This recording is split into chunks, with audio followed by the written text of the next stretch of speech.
Alamin natin ang report mula sa NBI. Ano ba ang nangyari sa NBI, Giselle? Ha? Na-TikTok ba sila? Na-TikTok. Na-hack ba sila? Ang NBI, tikom pa ang bibig sa umano'y data breach. Sa higit na 45 million nilang sensitibong datos.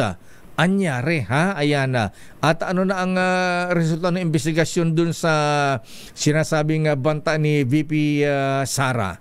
Kina Pangulong Marcos, First Lady Lisa, at kay Speaker Ferdinand Martin Romualdez. Arrest number 15, Giselle Ricafort, please come in. Giselle. Giselle. Dalagang Bukid. Who? Asan si Miss Giselle? Ha? Ayan, naburo na ang kanyang beauty. Ha? Ayan, babalikan natin. Dummy. Punta mo na kay Boy Gonzales, ha? Abay ang ang Supreme Court naglabas ng TRO sa tatlong lokal na kandidato matapos alisin ng COMELEC sa listahan ng mga balota. Abay laking sakit ng ulo ni Boy George ngayon, ha? Chairman Boy George Garcia. Dahil panay ang labas ng TRO ng Supreme Court. Ayan, good morning, Chief Justice Alex Jesmundo. Abay, sino nga ba ito, Boy? Taga Limay Batanyo, isang kandidato, ha? Abay, siguro ang Supreme Court, ha? Abay, paano yan kung maglabas ng tiyaro ang Supreme Court ng few days before election? Mapapalitan pa kayong balota? Aris number 29, Boy Gonzales. Okay na. Sige. Si Giselle muna, ha? Mula sa NBI. Giselle Ricafort, please come in. Giselle. Lakay, tahimik, wala pang opisyal na pahayag ang National Bureau of Investigation tungkol sa umunoy data breach sa mahigit 45 milyon nilang datos mula noong 2016 hanggang 2024. Sa ulat ng cybersecurity group na Deep Web Connect, isang alias o may codename na Soja Killer ang nanghak daw sa kagawaran. Ikinalat umano nito ang 3.6 gigabytes ng sensitibong datos, kabilang na yung mga personal information at mga financial transaction record. Laman nito yung buong pangalan, address, transaction ID, contact information at detalyadong location data ng individual. Kung beripikado, nagbabala mga eksperto na nanganganib ang privacy, gayon din yung security ng milyon-milyon nating kababayan. Kadalasang ginagamit yung NBI clearance para sa employment, travel and legal purposes, kaya posibleng nila na mauwi ito sa identity theft, fraud at iba pang forma ng cybercrime. Ito si Giselle Ricafort para Giselle. sa WHO na sa Pilipinas. Lakay. Sino yung, di ba na-trace kung saan galing yung hacker, di ba na-trace yan na minsan naalala natin yung mga ibang government agencies na nahaka.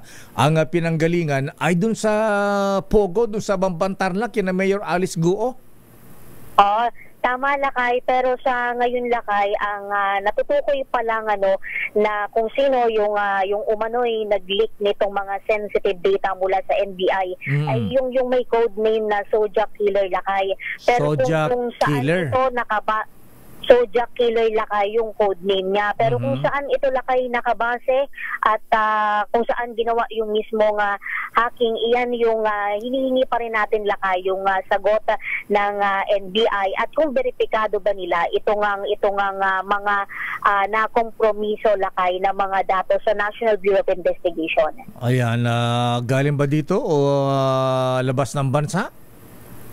Wala pa, Lakay, na ganyang information, pero ang yung pa lang din, Lakay, yung sinasabi ng yung mismong report, laman ng report ng cybersecurity group na Deep Web Connect.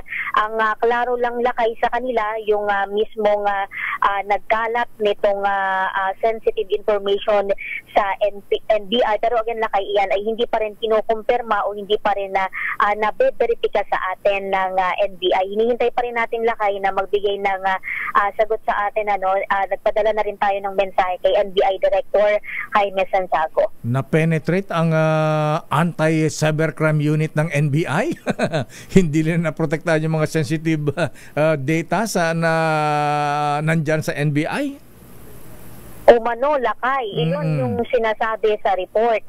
Pero iyan din lakay yung hinihintay din natin ng mga kasamahan din natin sa media kung beripikado nga ba, talaga nga ba, napasok nga ba itong database ng NBI.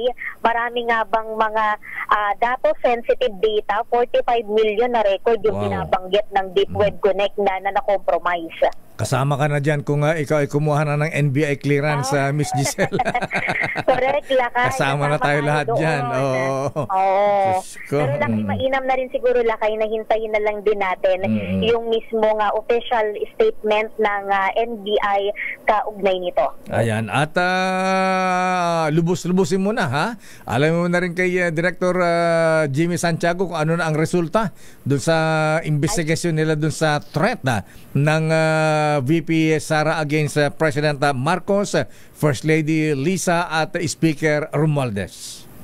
Oo, lakay. Noong isang linggo lakay, after nung January 15, kasi ang target nila, January 15, before January 15 daw, official na nilang ihahain, ipa-file yung recommendation nila sa Justice Department. Nung tinanong natin si NBI Director Jaime Santiago dyan lakay, ang sabi, hindi pa raw nila na isa sa pinal noong isang linggo lakay, hindi pa raw nila na-finalize.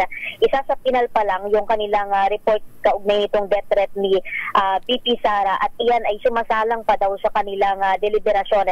Lakay, tama ka, mamaya ay aalamin natin yung update kaugnay nitong niluluto nilang recommendation sa prosecutors ng Justice Department.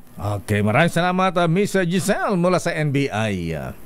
Salamat lakay. Ito si Giselle Ricoport para sa DZRH, una sa Pilipinas, una sa Pilipino. Daming bayan. Mula sa NBI